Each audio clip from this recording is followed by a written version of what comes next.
You know that moment right before you head into your new job, new organization, it's a new gig. Stress is definitely a little bit high, nerves are high. It's exciting. Maybe you've just finished some schooling, or maybe you're moving into a new industry. Right before you walk in those doors, the organization that you're going into is looking for a very specific quality, a very specific set of skills that is going to help you thrive in that environment. And the interesting part is that the skill set that they're looking for is the same skill set that's going to allow you to set yourself apart, to differentiate yourself, and to contribute even more to that organization. Before you go in there, do you know what that skill set is? Let's talk about it a little bit more inside.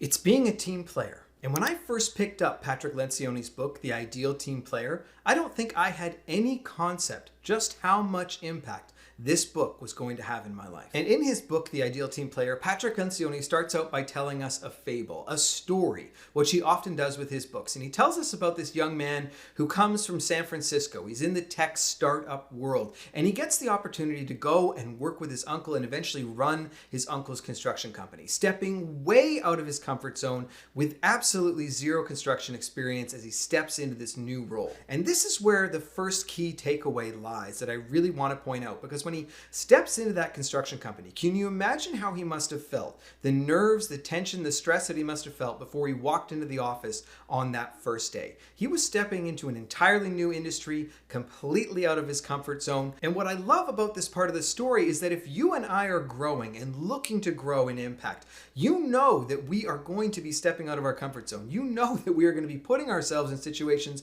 where we're taking on entirely new challenges, and it's going to be uncomfortable. Patrick also talks about why him and his team specifically wrote this book. And I found it really fascinating because if you look at it, so many organizations have this value of teamwork. We value teamwork around here. We want everybody to be a team player. Because once you grow an organization past one person, now there's two people, well, all of a sudden now teamwork is in play. You are going to need to understand how teamwork works. We remember the group projects that we had during school, whether it be high school or college, university. Remember that there was always people on the team that slacked off and did absolutely nothing. And then there was always other people on the team that seemed to carry all of the burden. We've had experience with teams. Our teachers wanted to give us the opportunity to learn how to work in teams. But do you understand what it actually means to be a great team player? Is the person that took on all the work and did everything because they were the quote unquote smartest in the group, does that mean they're actually the ideal team player? I would argue not. But then the person that totally slacked off, clearly not the ideal team player.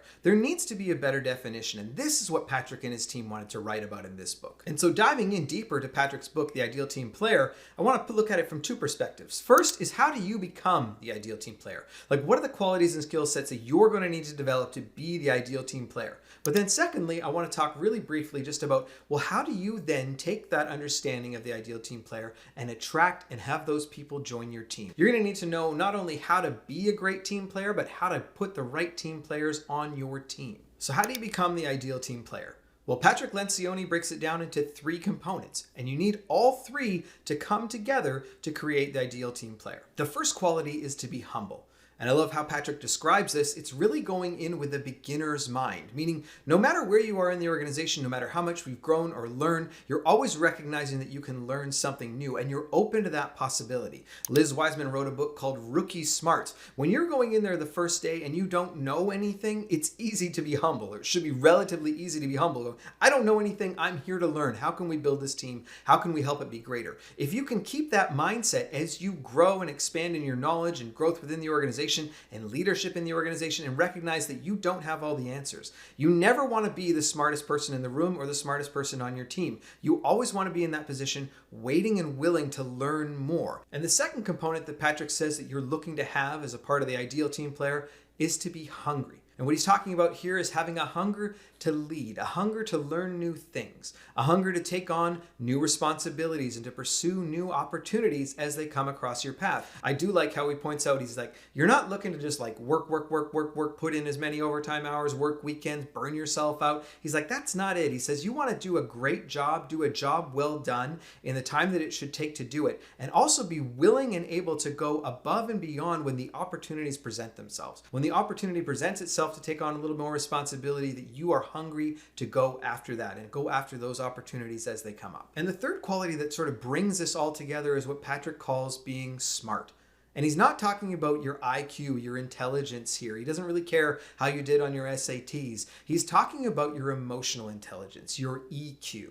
How are you in working with other people? Can you listen? Do people listen to you? Do people feel heard when they speak to you? Because there's a saying, people will forget what you said, people will forget what you did, but people will never forget the way that you made them feel. And that is very real. Can you interact with other people on your team and make them feel heard and be a part of the team so that you're collectively working towards a greater good? And when you bring these three things together, you bring together hungry, humble, and smart, you get the ideal team player. Now, you need all three working together for this to work. You can't take one away. It's like a three-legged stool. If you do that, it will fall over. We've all worked with the team member who maybe has too much of an ego and isn't able to hear anyone else, or perhaps just really isn't good at interacting with others and doesn't understand the impact that their words have. That can have a devastating effect to your team. Now, we also want to touch on how do you get the ideal team players on your team, because as you grow in the organization, as you're developing yourself and you're looking to become more of the ideal team player, when you do that, if you aren't already leading a team, the opportunities to lead will present themselves, I promise you.